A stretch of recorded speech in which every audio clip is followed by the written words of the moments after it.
खरं तर जिल्हा परिषद निवडणूक ही या निवडणुकीच्या संदर्भात अनेक दिग्गज नेते या रेसमध्ये होते, परंतु आरक्षणाच्या मुद्द्यावरती बऱ्याच जणांचं या ठिकाणी म्हणजे हे झालेलं आहे, म्हणजे पुढील जे काही 5 वर्षे आहेत ते नवीन चेहरे या ठिकाणी मिळणार आहेत। परंतु खरं तर पाहिलं तर पठार भागाला एक 5-10 वर्षापासूनच निधी उपलब्ध झाला आहे। याच्या आधीचं जे काही असेल तर ते कामं खूप कमी प्रमाणात होती। आता गावोगावी जर पाहिलं तर सभामंडप असतील किंवा छोटे मोठे रस्ते असतील किंवा स्मशानभूमी, शाळा, इतर जो निधी आहे तो लामटे साहेबांच्याच माध्यमातून आलेला आहे। आणि जिल्हा परिषदला सुद्धा अजय भाऊ आणि लामटे साहेब एक संयुक्त काही असतील तर त्यांनी सुद्धा काम केलेले आहेत। जनार्दन पाटील आहेर यांचं सुद्धा काम पठार भागात त्यांच्या कारकिर्दीत चांगलं होतं।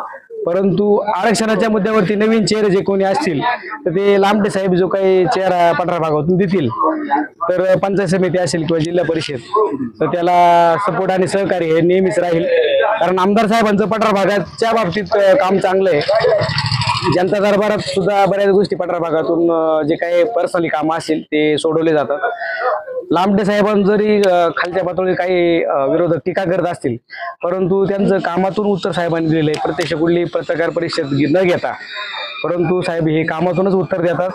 त्यांचं संघटन हे कार्यकर्त्यांबरोबर जास्त आहे। बडे नेते जरी त्यांच्याबरोबर नसतील तरी छोटे मोठे त्यांच्या कार्यकर्ते त्यांच्यावर बरोबर आहेत आणि आगामी या निवडणुकीमध्ये लामटे साहेब जे उमेदवार देतील ते बाजी मारतील असा आम्हाला अंदाज आहे। माझा एक वेगळा प्रश्न आहे तुम्हाला थोडा, बोला ना। पठार भागामध्ये एक स्वाभिमानी पठार भाग समन्वय समिती उदयास येते, तिची नांदी येते, काय बरं या समितीबद्दल मत आहे? गागरे बंधूंनी याची स्थापना करण्याच्या विचारात येते, याबद्दल तुम्हाला काय वाटतं? वैयक्तिक गागरे बंधूंचं काम अतिशय खूप चांगलं आहे। म्हणजे जिल्हा परिषदला ते जर स्वतः जर उभे असते तर एक वेगळं पर्वणी उभी राहिली असते, परंतु त्यांचं वैयक्तिक त्यांनी प्रत्येक गावोगावीमध्ये ना ते एक सरपंच आहे, कुठले जिल्हा परिषद सदस्य नव्हते किंवा काय नव्हते, त्यांनी आमच्या गावात स्वतः पर्सनल स्वतःच्या खिशातून निधी दिलेला आहे। मंदिर असो, स्मशानभूमी असो, त्याच्यामुळे त्यांचं पर्सनली काम एक वैयक्तिक म्हणून चांगलं आहे, नेतृत्व पण चांगलं आहे।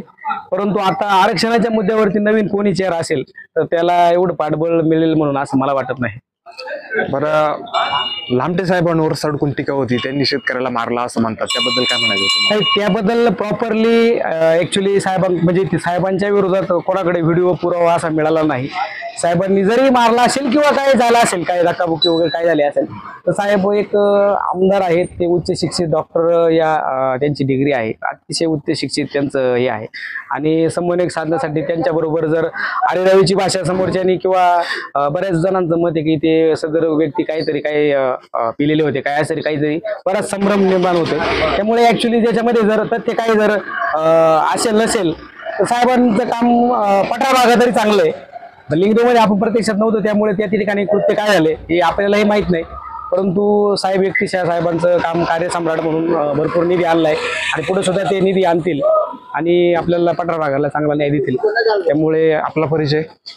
मी शरद डोकरे, मुंबईकर मध्ये असतो, परंतु लामटे साहेबांचं मुंबईमध्ये सुद्धा मोठं संघटन आहे।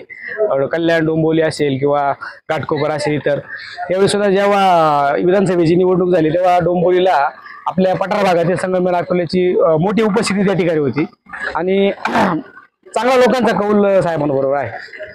निपक्ष, रोखठोक तसेच सामाजिक, आर्थिक, राजकीय, शैक्षणिक, धार्मिक ह्या रोखठोक बातम्यांचा आढावा घेण्यासाठी आपल्या MH ऑनलाईनला नक्की सबस्क्राईब करा। धन्यवाद।